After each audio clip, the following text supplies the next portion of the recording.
Hi Joe, it's great to meet you at last. We've exchanged messages on Facebook.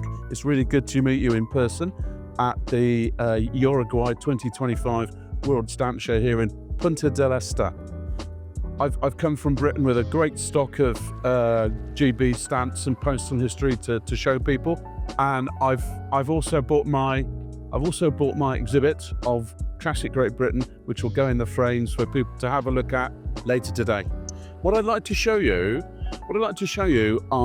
is a selection of approximately 20 items from our stock, which reflects British history from the Civil War right through to fairly recent times. The first item I'd like to show you is an incredible and original document which is dated 1656, and it confirms the act for the settling of the postage of England. We are going back to a time in Britain where the whole country has been wrapped by the English Civil War, which pitted Parliament against the King, and of course Parliament won. The monarchy was restored, and in 1657 this was the act that set up the postage. That was followed very quickly by the restoration of the monarchy when Charles II came to the throne, and he followed his father, King Charles I, in farming out the post. And we see in 1661 the very first hand stamp which was introduced in Britain, which is called the bishop mark, which was used to date a cover so that the sender and the recipient had some proof of arrival or dispatch. This is not an early. I'm showing you this because these are very nice strikes of what we call the bishop mark, the London bishop mark, only applied on mail in London. This is not a 1661 example, which is the first year, which is very rare.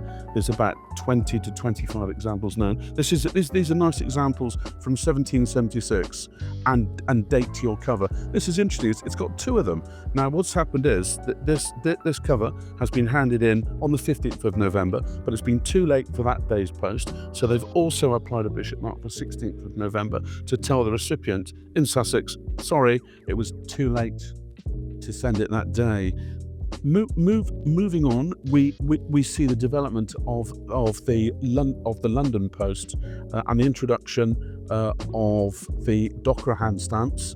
This has got G in the middle, which is a really nice strike of G, which is the General Post Office Dockra, which was applied to mail within London. As we move on, the late 1820s see the emergence of the railways in Britain, which of course speeded up the transmission of mail. This is a cover that would inevitably have travelled on the railways. It's gone from Liverpool to Gloucester, and it's what I like about it is it's paid one. There's a nice paid one hand stamp there, which would have been the postal charge. It's nice and clean. It's a nice clean item. So the development of the railways occurred in the 1820s. But by the 1830s, we are witnessing transatlantic mail in profusion, and this is a particularly nice example.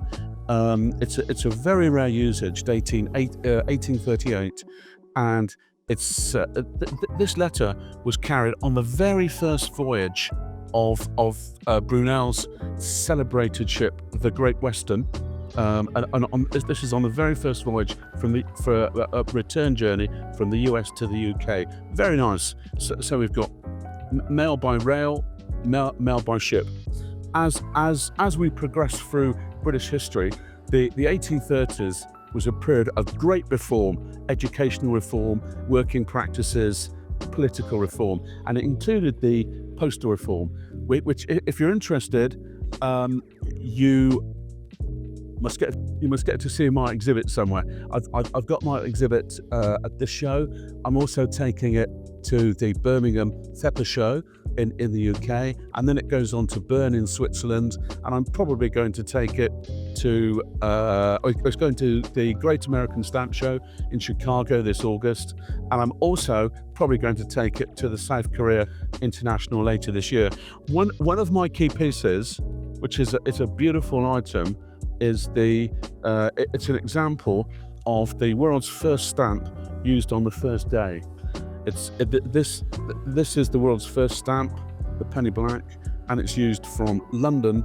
It's used within London to Doctors' Commons, and you can quite clearly see a May the 6th, 1840 back stamp. It's a superb item. It's got a very, very clear pedigree, ex-Sugden and ex-Burris.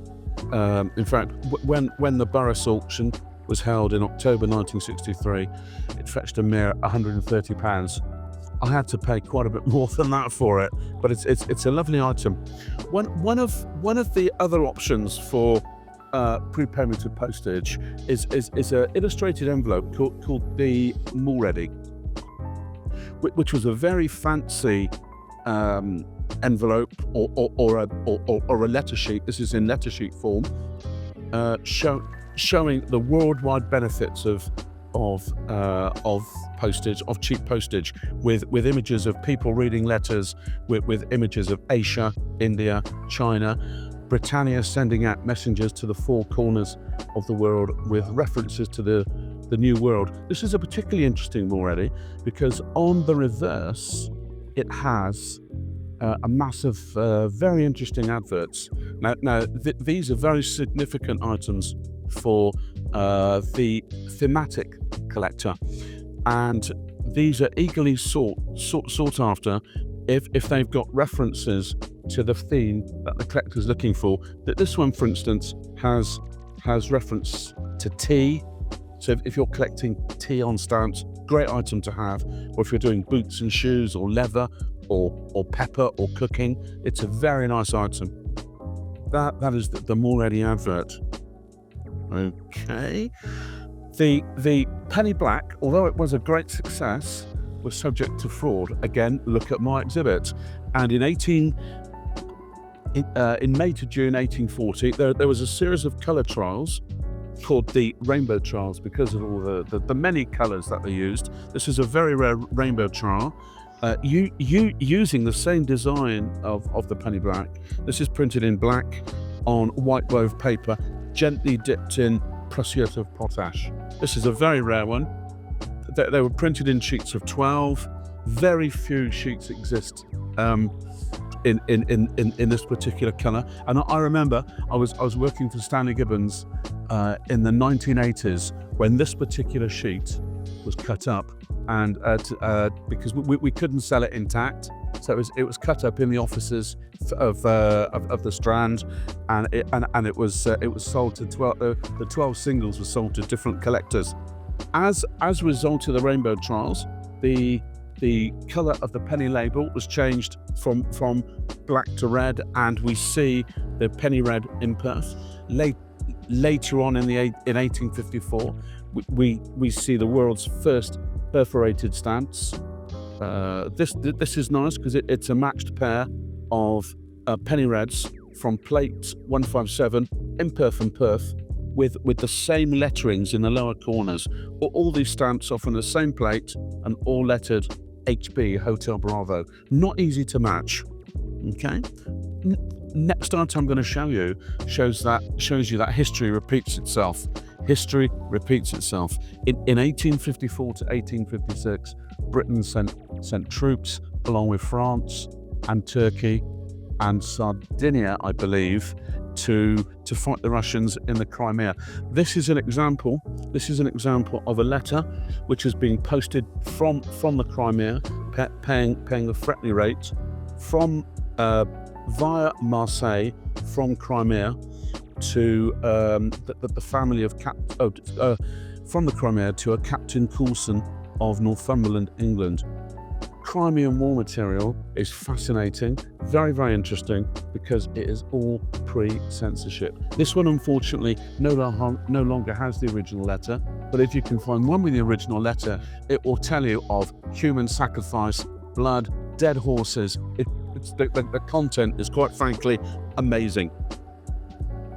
We're still in the reign of Queen Victoria, and Queen Victoria was quite a difficult person for the Houses of Parliament and the lawmakers to deal with, because she didn't particularly like London and she was always on the move.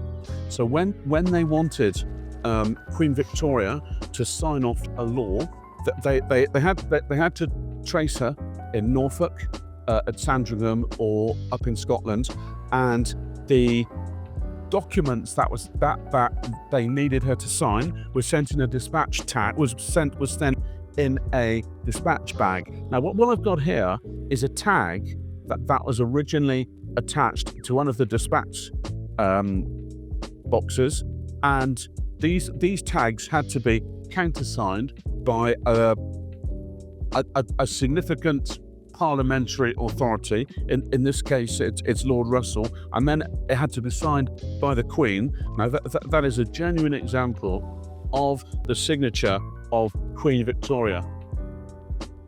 Marvellous item, really.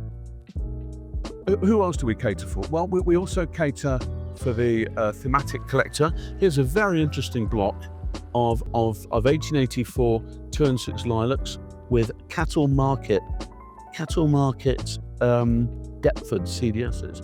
For a collector of cattle or cows or meat or food, that is a really nice item. Okay, Joe, have you any idea what that is? No. Well, I'll tell you what, this is a very, it looks like an odd little label, doesn't it? This is a very unusual item. By ancient statute dating to this period, Oxford and Cambridge colleges could print their own stamps and use them for local delivery. This is a rare example of a halfpenny stamp from Balliol College, Oxford. Very unusual, very unusual. 1911 aerial post, which was, you know, we've seen the emergence of trains and ships. Now we see the emergence of planes, and this is a very interesting flight that was organised in 1911 to celebrate the coronation of King George V, and it conveyed mail from London to Windsor and so forth. And this is a special envelope they produced, and it's unusual because it's rated with King Edward VII and a George V, unusual combination, and it's going to Germany. And I'll tell you what, I could go on and on and on, but the show is about to open to the public, so I hope you've enjoyed that quick ride through English history, which is reflected in the stock of Bill Barrell Limited. Thank you so much. That's a pleasure.